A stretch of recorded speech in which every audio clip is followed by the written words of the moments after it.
Hello, I'm Timothy Linsdau. I'm a video producer, a Christian, and an amateur scientist. I enjoy seeing the natural world and what's around us, finding answers. Today's question, I want to wade into the controversy.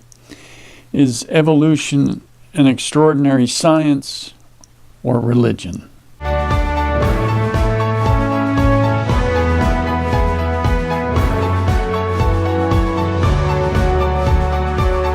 I think something I remember when I was a kid. Used to go out in the country, and I lived in the country. So I'd pick up a rock, and I don't know how many times I picked up a rock, and there'd be a fossil in that rock. Now maybe the area I lived in happened to be more prevalent with fossils. That could be, but it just seemed to be a common thing for me, which was kind of fun. And now that I look back on that, and we think about science and evolution, and again we come back to, is evolution an extraordinary science or is it a religion? And I asked that question because in all those fossils I saw, they were always complete animals of some kind. They didn't seem to be mutated or deformed in any way. They were fully formed. And so I got to thinking, now I'm a religious person. I study the Word of God, the Bible, every day. Try to learn to serve God and man better. Now, first of all, let's look at the definitions of science. Okay, the principles and procedures for the systematic pursuit of knowledge involving the recognition and formulation of a problem. That's from Webster's. The collection of data through observation and experiment and the formulation and testing of hypotheses. So that's telling me that you have to have evidence. You have to be able to experiment with something and make it that it's repeatable evidence. That it's not just a random accident, that it's truth. That's what you're after, is the truth. What is it really?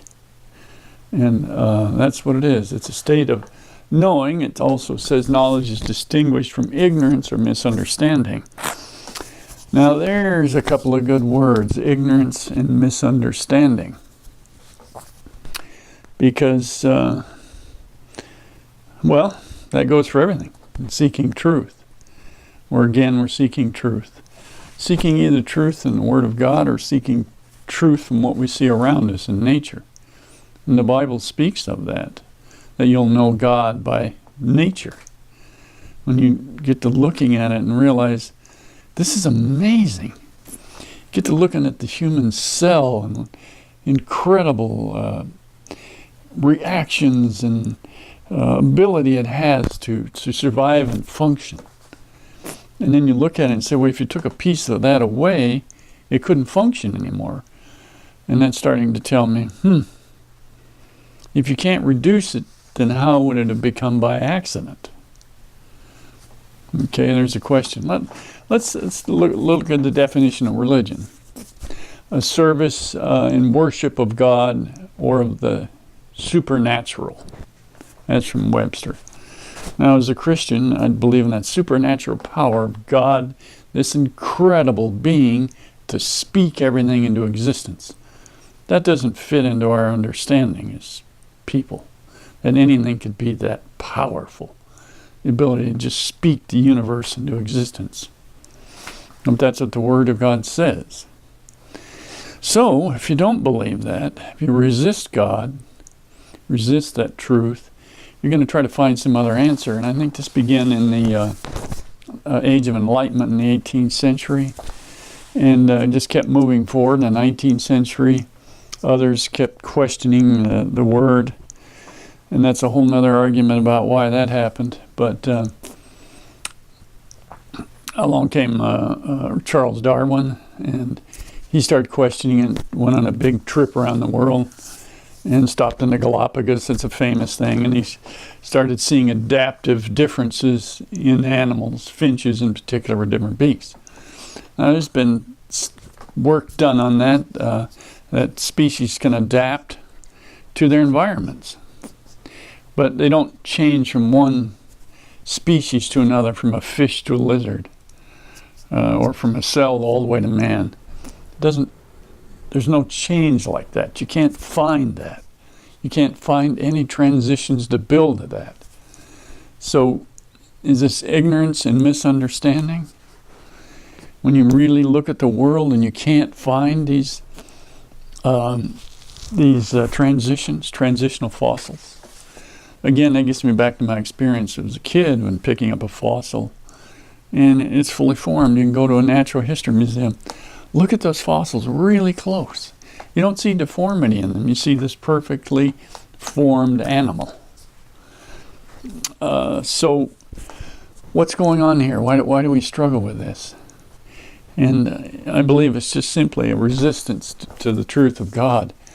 Because even other Christian churchgoers I know will say they believe in at least some of evolution, or that God used evolution to create the universe, which I don't believe that's the case. He has the power and ability to speak it into existence. You're just resisting His word. But I'm always pursuing the truth here. One of the sad and dangerous things with how people will support any belief. Christianity's had its Spanish Inquisition. Muslims spreading their word by the sword. Of course, the Christian Crusades did the same thing. Christ would never condone that behavior. Only by the word of God was the gospel to be transmitted, the good news. But you can see in the universities worldwide the inquisition of evolution. You know, if you aren't on that bandwagon and supporting that, you're out. You might not get grants or support to carry on your work in a specific science field. You can be attacked and ridiculed just almost anywhere just by denying that evolution can be true. But the thousands of species that exist and that have existed, and you go and you look for them, you can't find one evolving anywhere. You can't find a fossil showing transition. Yes, I know they find one here and there, and they say it's this or that. But you really examine it and you go like, it's just another animal, even though it doesn't exist anymore. But you have to remember the incremental little things that have to happen from one species to the next. It's got to be thousands just for one species change. Do you see it? No, you do not see it. What you see are fully formed animals. So what's that leave you? If you're not finding something you can observe and test, we can't observe the past. There's no way we've got a time machine to go back. So what we have here is a belief. Evolution becomes an extraordinary belief. A belief that things could slowly change and adapt over time, the survival of the fittest. That's kind of an odd phrase if you think about it, survival of the fittest. It means something's got to survive. If you get out in the natural world and something has a mutation in it, it usually does not survive. It's usually consumed by other animals. Animals in the wild survive with camouflage. They look like the natural world around them. I've walked right up near rattlesnakes and other things. I probably had mountain lions over my shoulder and didn't know it. That's how they survive. But if their coloring gets knocked off, if they have a deformed foot or deformed mouth, they're not going to survive. That's what's crazy about survival of the fittest. That abnormality is going to mean immediate death, not immediate improvement. So, to believe in evolution, I think, becomes a religion. You're believing in something that you can't really test well for, that's supported by an inquisition. That's what I see happening here.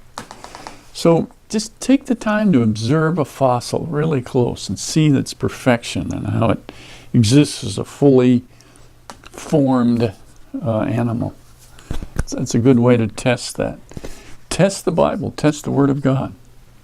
Test its manuscript evidence, archaeological evidence, prophetic evidence.